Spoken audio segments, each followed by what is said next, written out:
Olá, vamos começar a nossa aula 3 do nosso curso de criação de Data Lake na AWS. Chame de um lake para chamar de seu. Hoje nós vamos falar um pouquinho de gestão de eventos. O que a gente vai ver hoje? A gente vai ver um pouquinho sobre sistemas orientados a eventos. Eu já falei um pouquinho nas outras aulas, né? E eu vou falar um pouquinho sobre sistemas orientados a eventos, como eles funcionam, como fazer essa ingestão desses dados para o Lake.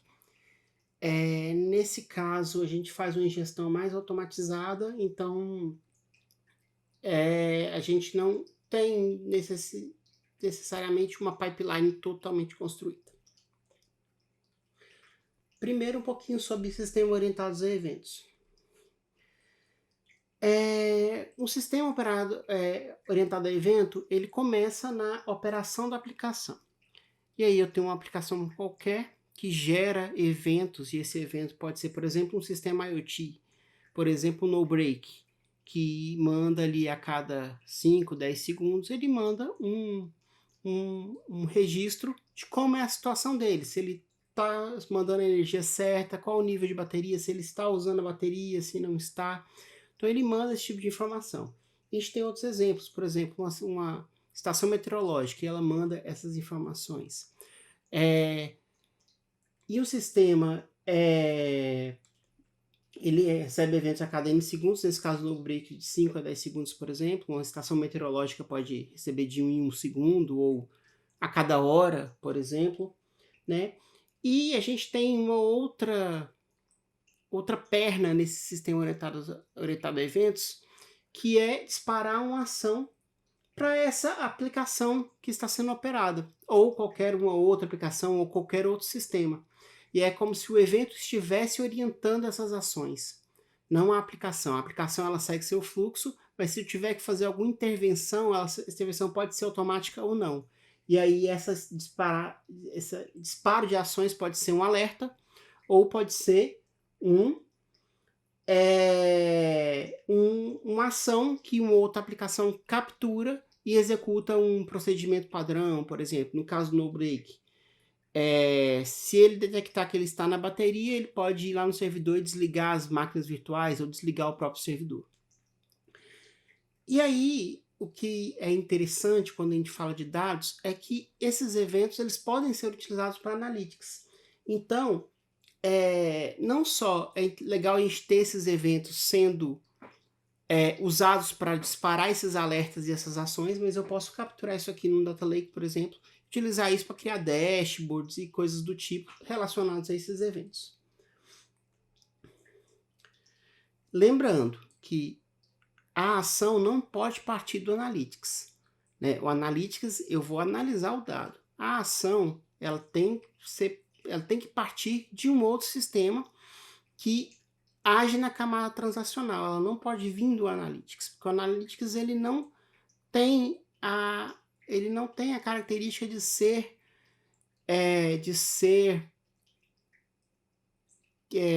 de ter alta de disponibilidade. Ele não é ele é sensível à falha. Então, se ele falha, só vai parar os dashboards de Analytics, e não vai parar a minha aplicação. Então, essa camada tem que estar separada. E aí, para poder ter um sistema orientado a evento, eu tenho que ter um hub de eventos, né, o Event Hub. E aí, aqui eu tenho o meu sistema operador, né, que é o sistema ali que vai ler esses eventos e vai capturar e executar as ações conforme a necessidade ou executar os alertas. E esse sistema ele manda para um hub de eventos, né, que é o cara que vai receber os nossos eventos e gravar numa estrutura de fila ou tópico. E aí, para ler essa estrutura, esse hub de eventos, eu tenho um processador de eventos. E aí pode ser um código Python que vai no servidor de eventos e lê esses eventos e faz alguma outra coisa. No nosso caso, pode ser uma leitura, por exemplo, desses eventos e disparar e gravar no nosso Data Lake, por exemplo. Ou eu tenho um processador de eventos que dispara esses alertas ou dispara uma ação para o sistema operador, por exemplo. Para o Event Hub, a gente vai ter a estrutura que eu vou receber em uma fila ou um tópico, normalmente. Né? E aí, qual a diferença dos dois?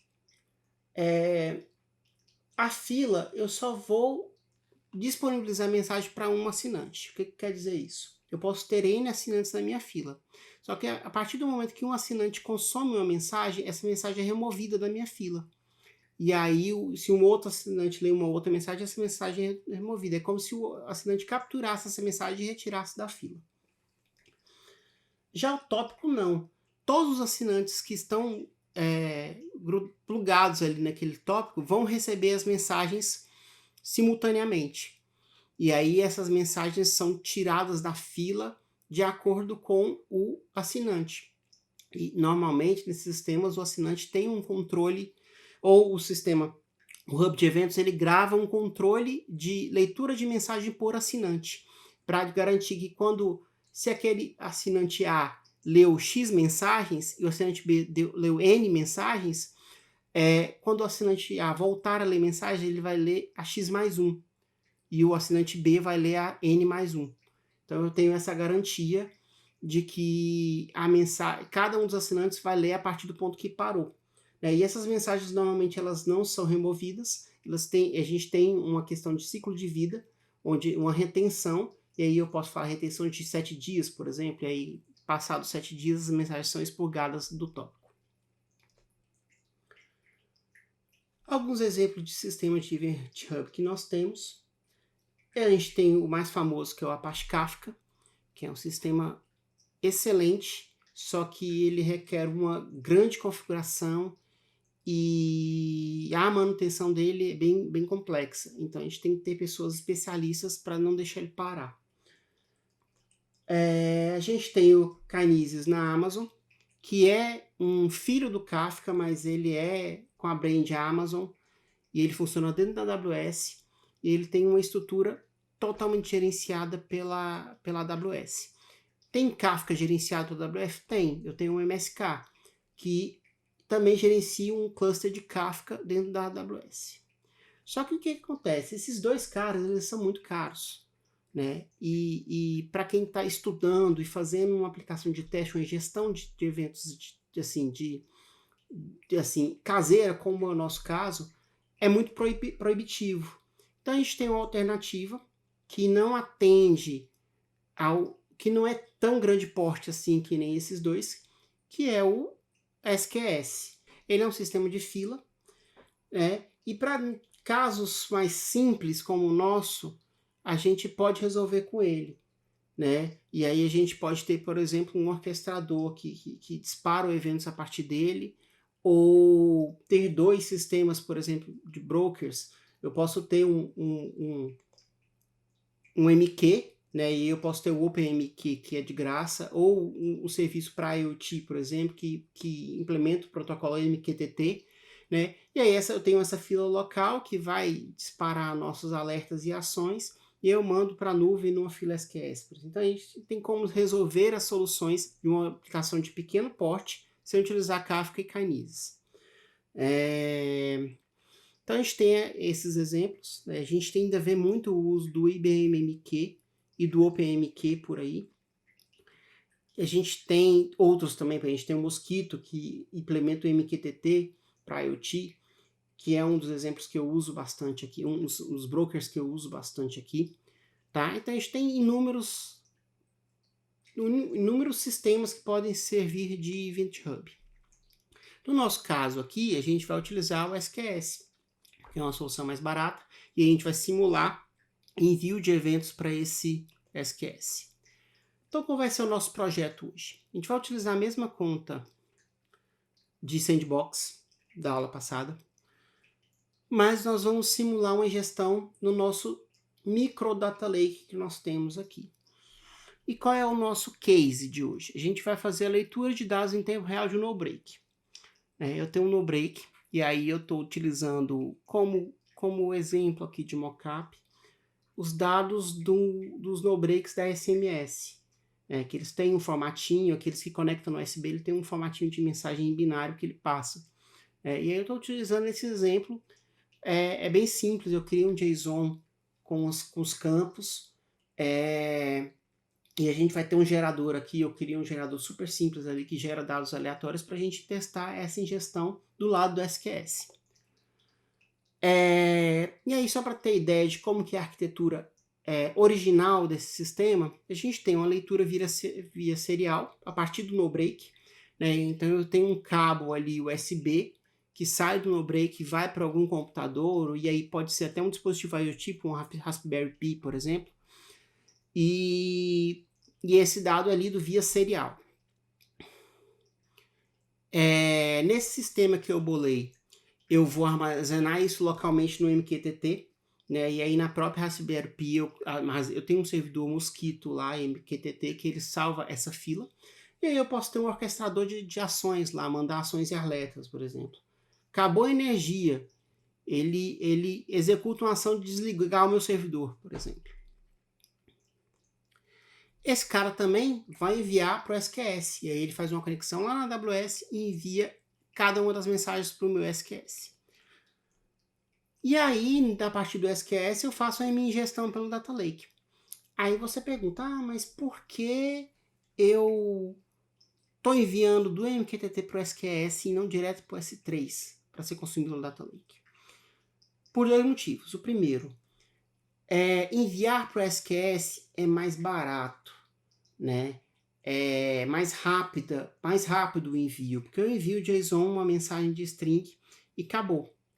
Se eu for salvar isso direto no S3, o custo é maior, porque eu demoro mais, né? E aí, pelo fato de demorar mais, eu posso perder algumas mensagens do MQTT. Não é um sistema muito real-time, né? Então eu faço isso, eu mando um MQTT para o SQS e do SQS para o Data Lake.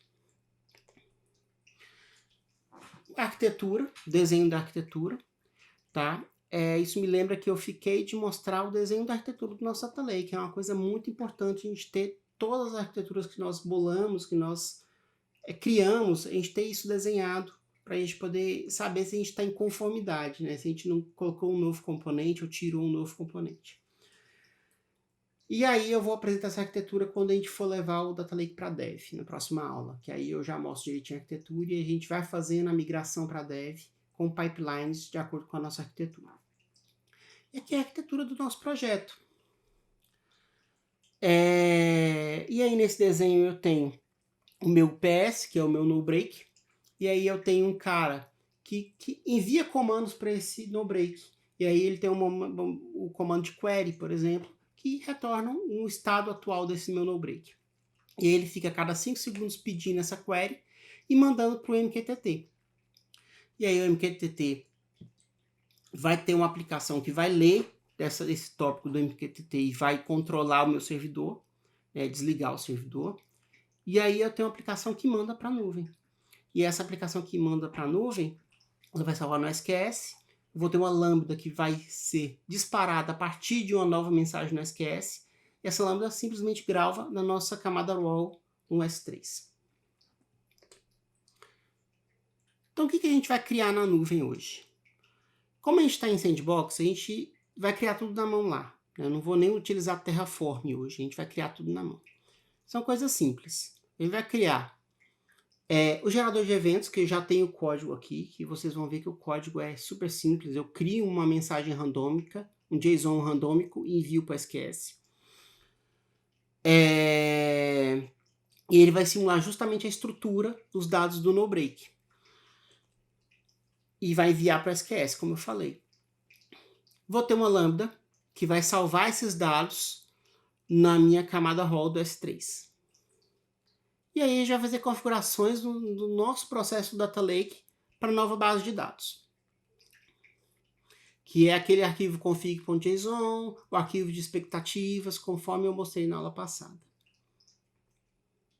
Então vamos lá, vamos para a nossa parte prática. Estamos aqui novamente na console. A gente pode aumentar um pouquinho aqui. Estamos na nossa conta de Sandbox.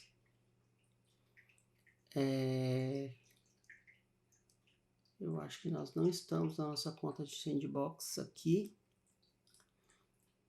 Vamos abrir nossa conta de sandbox aqui.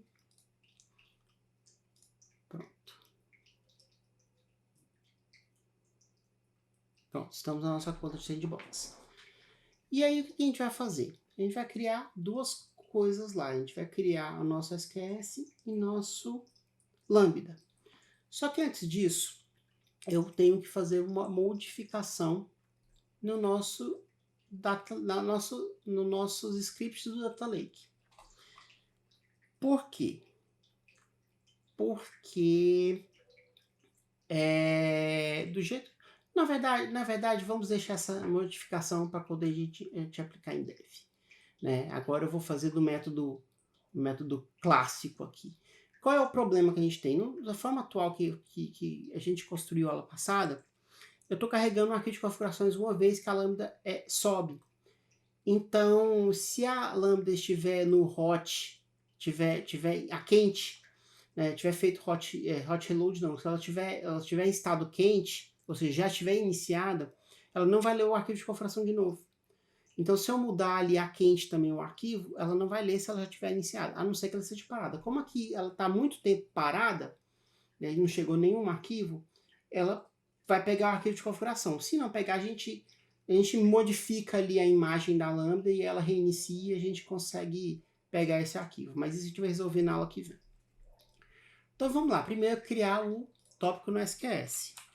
Eu vou digitar aqui SQS, Simple Query Service, Create Query. Qual o tipo que a gente vai criar? Eu tenho o tipo Standard e o tipo FIFO. FIFO é o famoso tipo clássico da lista. First in, first out. Ou seja, primeiro que entrou, primeiro que saiu. Ou seja, ela garante a ordem. O método clássico, ela não vai garantir a ordem. Eu vou colocar lá, e na hora que meu assinante, meu subscriber, pegar essa informação, ele pode pegar em qualquer ordem. Vai fazer diferença pra gente? Não vai, porque a nossa mensagem tem uma data. Então, a gente pode ordenar por data. No caso do nosso aleatório, a data não vai fazer muita diferença não, porque é uma data aleatória. Mas, a gente pode até mudar e colocar o date time now. Né? Eu acho que até a gente pode fazer isso, porque ele vai sendo enviado a cada 5 segundos. Então, a gente pode colocar o date time now lá. A gente faz essa correção daqui a pouquinho. Mas pra gente não vai garantir, porque a gente justamente tem essa data. Então, eu vou deixar no standard aqui. E eu vou nominar a nossa fila com aquele padrão que a gente já decidiu. Lembra que nas aulas passadas a gente decidiu um padrão para os recursos do nosso Data Lake? Então vamos colocar esse padrão só para a gente localizar os recursos depois. Lembrando que quando a gente for automatizar com Terraform Pipelines, a gente coloca tags. Então é mais fácil de achar os recursos também. Vou colocar aqui como SB. Vou chamar de UPS, que é o nome em inglês para no break, né? Então, UPS Kiwi. Configuração eu vou deixar padrão. O que tem na configuração? Timeout de visibilidade. E aí é bom que tem os infos aqui. Se eu clicar o info, ele aparece aqui, ó.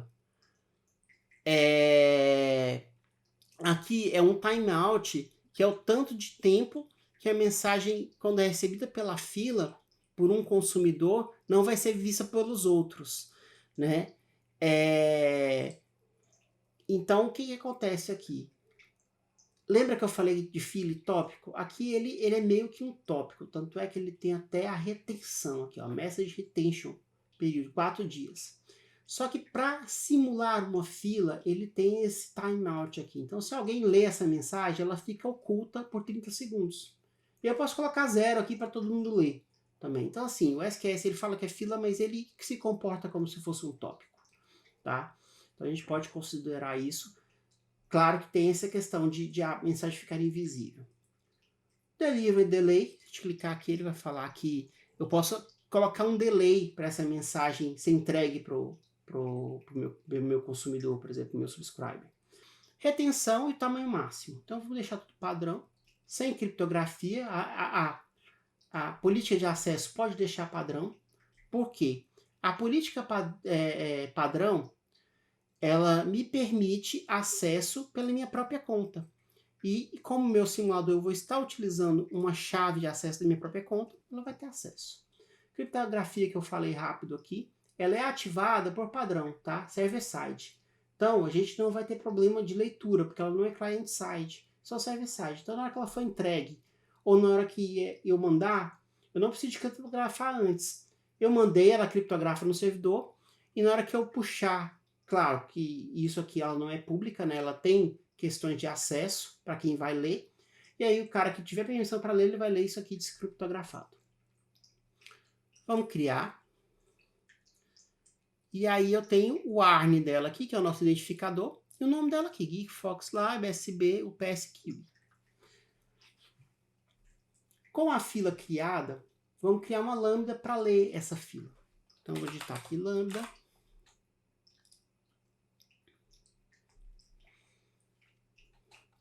Vou criar uma nova função chamada Geek Fox Lab SB UPS Process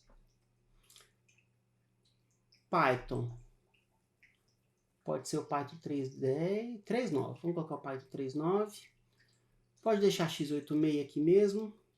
Vamos criar a função.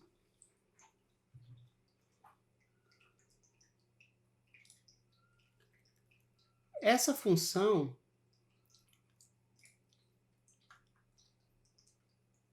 ela é bem tranquila, tá? Então, antes da gente criar ela, eu vou adicionar uma trigger aqui, só que para adicionar a trigger eu tenho que colocar permissões para essa lambda. Então, vamos aqui em Configuration, Permissions. Vamos clicar aqui na permissão que ele coloca por padrão.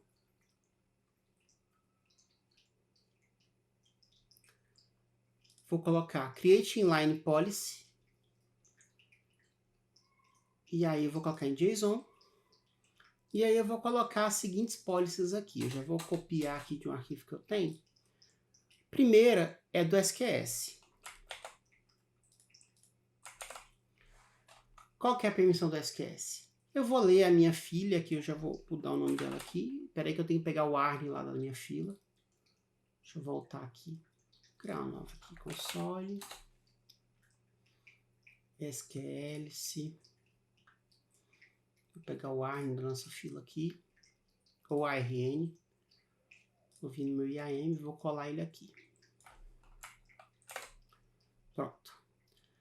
Permissões de receber mensagem, deletar mensagem e pegar os atributos. Por quê? Porque o lambda, por mais que ele não deixa a mensagem lá, na hora que ele recebe pela trigger, ele deleta a mensagem. Então tem que ter o delete message lá. Outra permissão que eu vou colocar para um futuro, caso necessitamos, é a permissão de S3. A gente vai precisar de desculpa, para o futuro não. A gente vai precisar agora da permissão de leitura escrita do nosso RAW, porque a gente vai gravar o arquivo lá, né? Então, a gente vai gravar o arquivo lá. Eu preciso de permissão de put, de get, de list, de delete. Coloca em review policy. Dá um nome também no nosso padrão. Foxlab SB UPS Process Policy Create.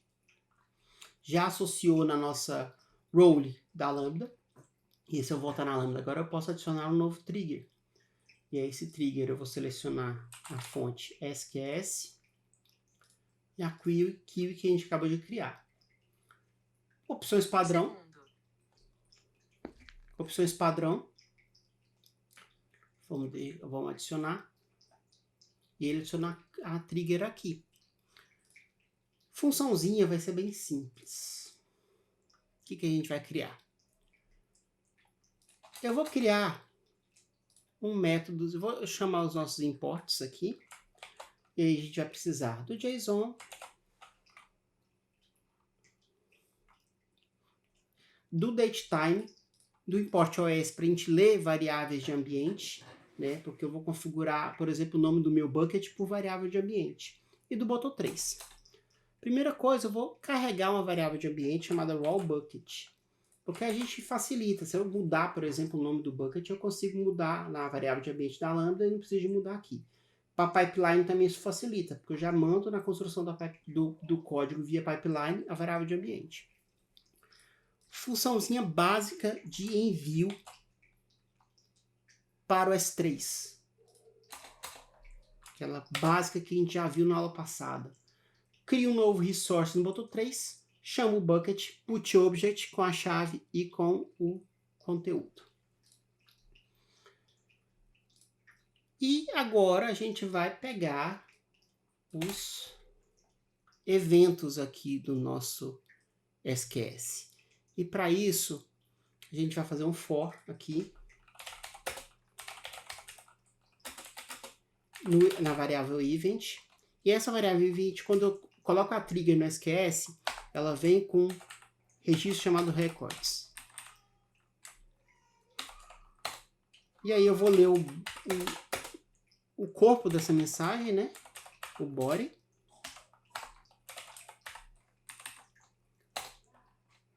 A chave que eu vou gravar tem que ser no formato do nosso lake.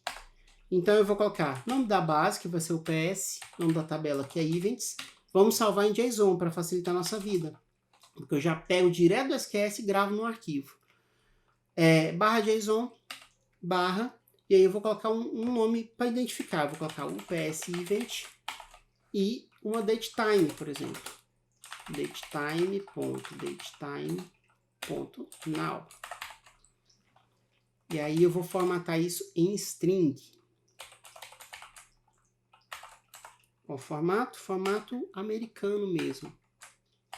Mês, dia, tudo junto. Hora, minuto, segundo. E aí no final eu tenho que colocar a extensão .json. E aí eu vou chamar o send_to_s3. Bucket é o raw bucket. A chave e o body.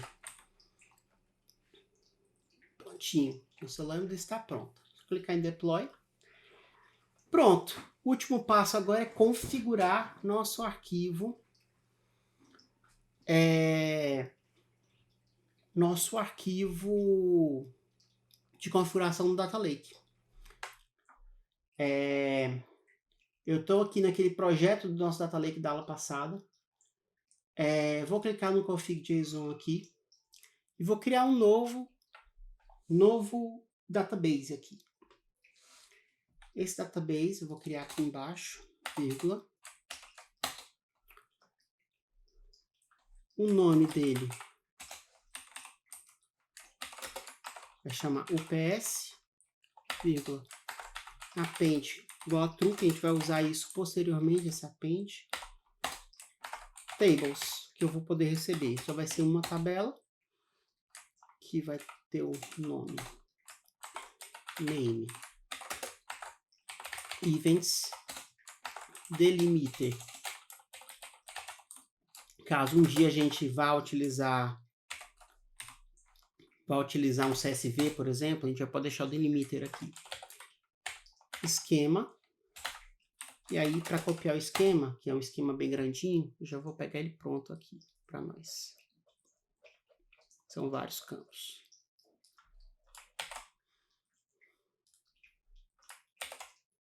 O que tem no esquema? Tem vários campos aqui, aí eu tenho temperatura, energia, voltagem, e lembrando que o tipo aqui não é number, tá? É double, por conta do Athena. O Glue, ele vê o tipo number, mas o Athena não, o que ele vê é double. E como a gente vai ter valores tipo flutuante aqui, mas com o pandas do nosso processamento, ele acaba gravando float 64, float 64 pra gente é o double, né? Então a gente acaba colocando double aqui, e alguns booleanos. Para finalizar, a gente vai colocar um partitions.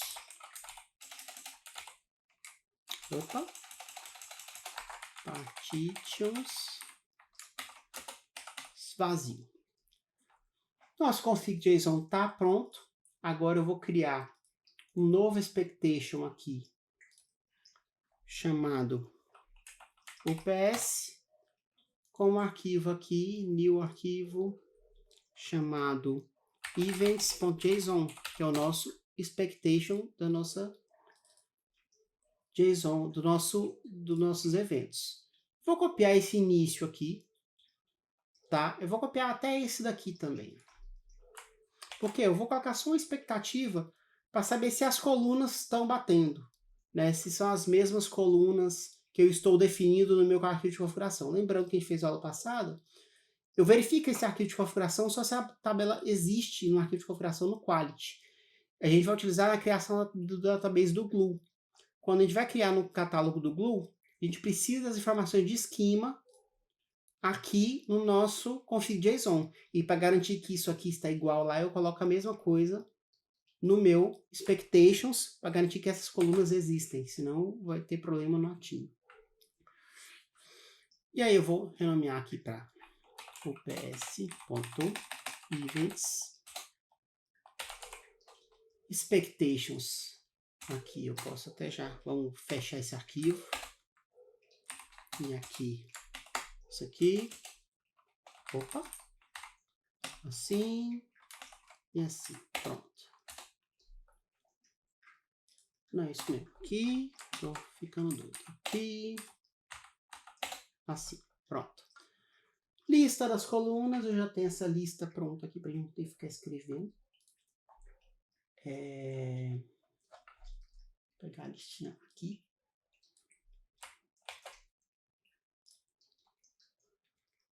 Vou apagar essa lista aqui. Pronto. Tudo arrumado agora. Se você olhar no config, também está desse jeito. Então, acredito que não teremos problemas. Ok. Vamos agora mudar esses arquivos de configuração lá no S3. Um adendo aqui.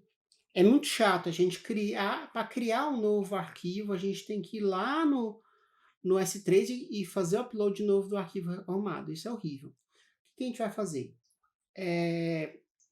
Quando a gente tiver a pipeline, tudo vai ser gerido pela pipeline em desenvolvimento. E esses arquivos vão ser commitados no Git. E aí, do Git, eu vou ter, na minha pipeline, eu vou ter um comando que vai copiar para S3 e a gente não vai ter esse problema. Então, por enquanto, a gente vai entrar aqui no S3. Nosso bucket de resources. Já vou colocar o nosso config.json aqui.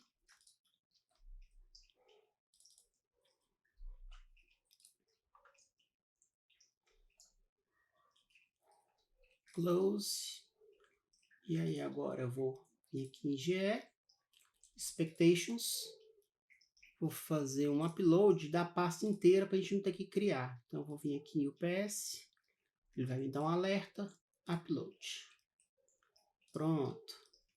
Temos a pastinha UPS e o events.json aqui. Vamos fazer o teste agora. Pronto. Voltei aqui. Eu tenho um arquivinho aqui, meu ingest SQL. Isso aqui também vai ser comitado nesse repositório do Data Lake aqui para vocês acessarem, que eu coloquei na aula passada. Mudanças do que eu tinha feito aqui. Eu acabei utilizando o faker aqui, mas a gente não precisa. A gente pode dar um datetime aqui, ponto today. Até me completou aqui, ó. Muito mais simples. Import datetime. Vou tirar o faker daqui. E aí o que eu tenho aqui? Eu tenho informação da minha... bem lembrado, uma coisa que eu preciso. Vamos voltar lá na AWS. Esquecendo de uma coisa importantíssima da Lambda, a variável de ambiente, senão ele não vai saber para onde que ele tem que gravar. Então vamos entrar aqui na nossa Lambda, Configuration, Environment Variables, adicionar uma nova, Raw Bucket, Foxlab, SB, Raw. Save. Podemos agora ir para a nossa função. Então, o que eu fiz aqui? Eu tenho o nome da fila, né? E aí, como eu vou conectar já na minha senha, lembra que a aula passada a gente criou uma chave da CLI para a gente poder utilizar nos nossos códigos? Podem utilizar a mesma da sua conta de sandbox, que vai funcionar. Então, eu estou usando a minha aqui. região US East 1. Gero mensagens com valores randômicos aqui, com a data atual, porque aí ele vai ficar ordenadinho, bonitinho na data. E aí enviar para o SQS, que é simples. Eu crio o recurso do SQS, pego a fila, e aí eu só falo o nome da fila aqui, e o send message mandando a informação. E aqui, como é um dicionário, faço um json.dumps, viro isso em string e mando a string para o SQS. Beleza. Agora o que faltou aqui? A gente fazer um forzinho aqui, um while, para poder esse trem ficar enviando. Então, vou fazer o nosso famoso while true, generate message, e aí eu vou mandar essa informação, deixa eu só importar aqui, de 5 em 5 segundos. Pronto. Começou a mandar as nossas mensagens. O que a gente vai fazer agora? A gente vai pro nosso lake aqui e ver se o arquivo está sendo criado. Vamos palpitar que está funcionando. Então, vamos direto para S3. Vamos lá para o nosso bucket raw. Não criou nada aqui. Então, alguma coisa está errado. Só verificar se ele está mandando. Está mandando normalmente. Então, faltou alguma coisa. Como que a gente faz para verificar? A gente pode ir lá no CloudWatch.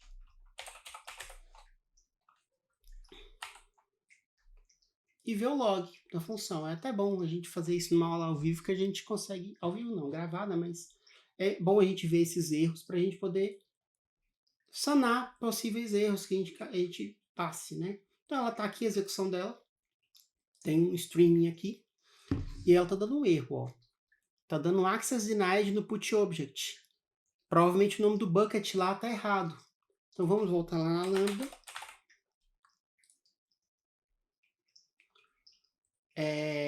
Vamos checar aqui. O nome do bucket que está nas variáveis de ambiente. Foxlag SB raw. E agora vamos na permissão. Acho que a permissão estava até aberta aqui. Ela já está aberta aqui a permissão. Vamos olhar aqui. Fox está errado, tá vendo? Então a gente tem que alterar o nosso nome do nosso bucket. JSON. Foxlab. Review policy. Save changes. Pronto. Teoricamente agora ela tem que começar a ter mensagens. Então vamos ver se é só esse o problema. Já criou aqui o nosso arquivo. Events, JSON e os arquivos JSON. Vamos ver na nossa trusted se os arquivos estão lá. Não estão nas trusted. Então, aconteceu alguma coisa que ele não passou no teste. Vamos de novo no CloudWatch. Vamos abrir um novo aqui. E aí, vou abrir o CloudWatch. Ver o que aconteceu na nossa injeção de dados. Provavelmente pode ser o problema da configuração que ele não pegou. Então, a gente vai olhar aqui no nosso SB Quality. Eu vou pegar aqui o último string. Ele está iniciando uma nova função. Então, talvez ele esteja lendo ainda. Então, vamos esperar um pouquinho. Que ele vai carregar. Deve estar subindo. Como é a imagem Docker, eu acho que eu falei isso aula passada.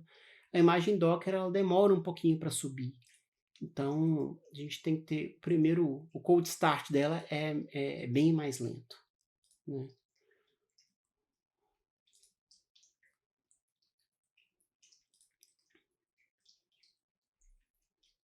Ó, deu um erro aqui, tá vendo?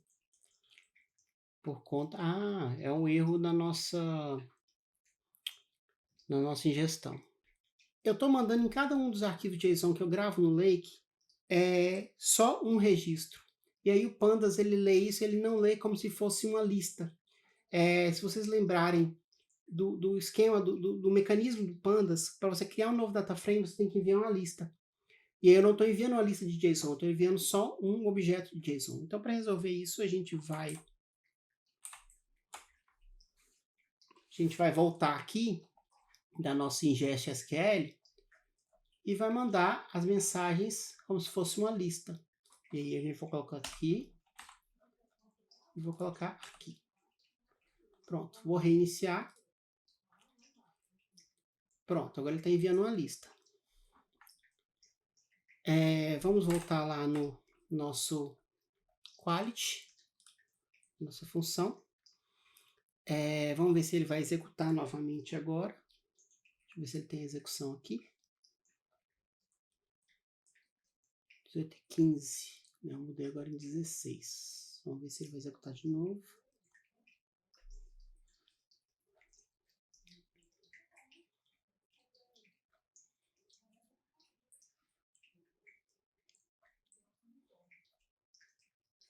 Agora ele leu.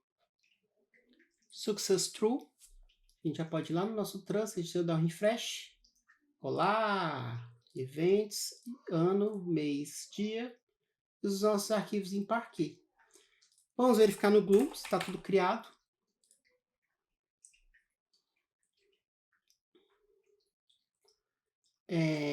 Databases. Eu tenho o nosso database Trusted. O PS Events. Estão aqui os nossos dados. Por fim, a Tina.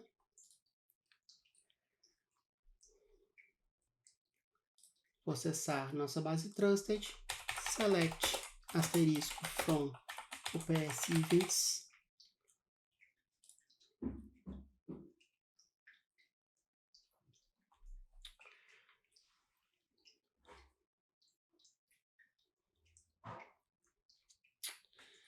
Mais um problema de gestão por conta da data. Então, vamos agora remediar isso daqui. Vamos voltar para nosso gerador. Ele não está gerando isso aqui em string. Na verdade, ele está mandando em string, mas o pandas não está convertendo. Ele está convertendo em data.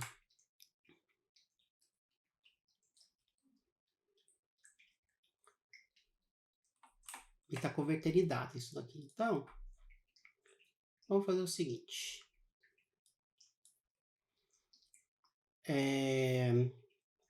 Para a gente gravar em string, deixa eu ver aqui o que a gente pode fazer. Parar aqui.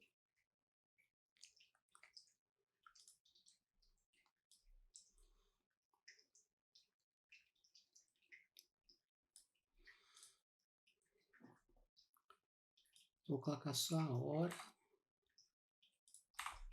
Assim. Pronto. Vou colocar o dia também. Claro que esse problema de data a gente pode resolver de outras formas, né? A gente coloca o tipo lá como data, a gente faz a tipagem correta. Mas para facilitar a nossa vida, eu vou colocar tudo assim com espaço. Provavelmente ele não vai ler.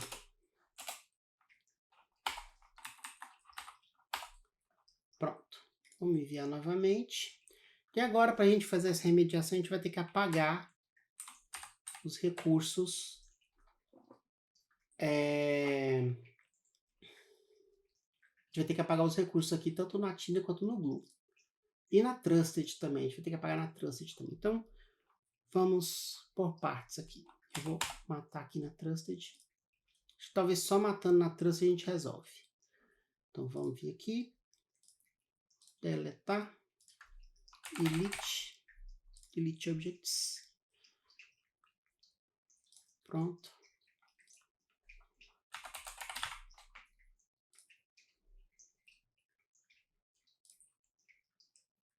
Pronto.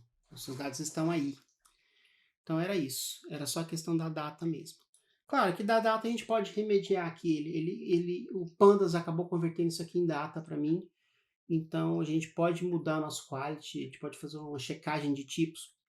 Uma coisa que a gente pode fazer também, eu vou até pensar para a gente fazer na próxima aula, é checar os tipos e forçar a conversão.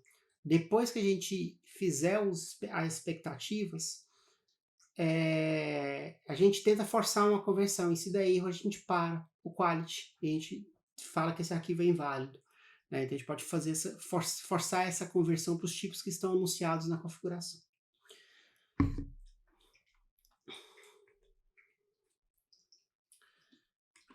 E por hoje era só isso. Aula mais curta. A gente falou aí quase 1 hora sobre eventos, né? Espero que vocês tenham gostado dessa primeira ingestão para o nosso Data Lake, né? Foi bom que a gente passou por alguns percalços também, claro que nem todos a gente conseguiu remediar da forma correta. Eu confesso que essa remediação que eu fiz para a data não é correta, né? O certo é ter a data aqui correta convertida para string, e isso realmente é um problema no Quality que a gente pode resolver. Eu pretendo resolver na aula que vem, tá? É, e, e é isso. Espero que tenham gostado. Até a próxima aula. E é isso aí.